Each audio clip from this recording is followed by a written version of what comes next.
sedang berada di masjid yang bernuansa seperti Tiongkok gitu ya. Nah, masjid ini suatu sejarah yang dimana sejarah ini merupakan teori Cina, yang dimana waktu itu tuh zaman Cina masuk ke Nusantara yaitu membawakan Islam. Nah, dari Laksamana Qingho.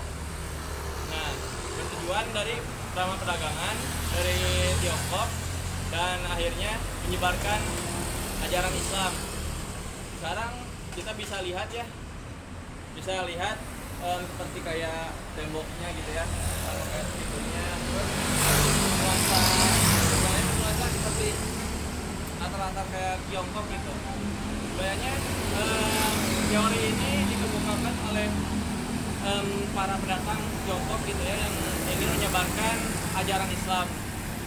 Jadi awal mulanya tuh teorinya itu disebarkan oleh pedagang Tiongkok dan Laksamana angkatan lautnya, guna untuk merelasi juga itu. Terus adapun masjid ini dibangun oleh seorang Tiongkok, yang dimana waktu itu dia tuh awal mulanya dia itu jadi inilah Islam gitu kan, yang masuk Islam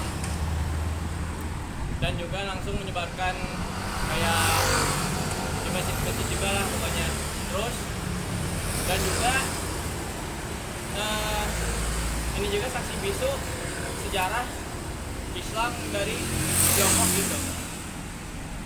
Dan juga kita bisa mengetahui gitu kan bahwa di Tiongkok juga ada ajaran Islam juga gitu ya, seperti kayak masjid-masjid di Tiongkok kayak di Beijing, di Shanghai, dan juga di Wuhan. Nah, itu juga awal mulanya dari Arab juga, dari pedagang Arab yang berhijrah atau berdagang di Cina. Dan juga Cina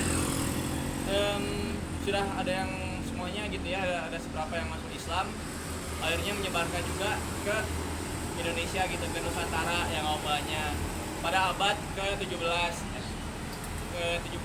gitu ya, 17 Masehi. Nah, juga bersamaan setelah konspirasi Tiongkok, dari teori Tiongkok, ada juga dari Gujarat, dari Mekah juga gitu.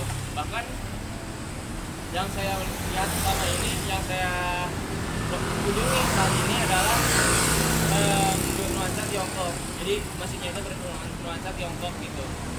Jadi namanya itu Masjid Lao Tse di Jalan Jombang ya pokoknya. Kalau salah maaf bisa dikoreksi di komentar.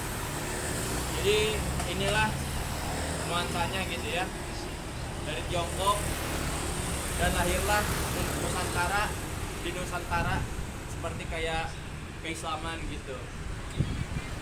Mungkin sekian dari saya ya teman-teman, mohon maaf jika ada kesalahan kata atau kekurangan kata. Mungkin sekian dari saya, dari Dimas. Wassalamualaikum warahmatullahi wabarakatuh.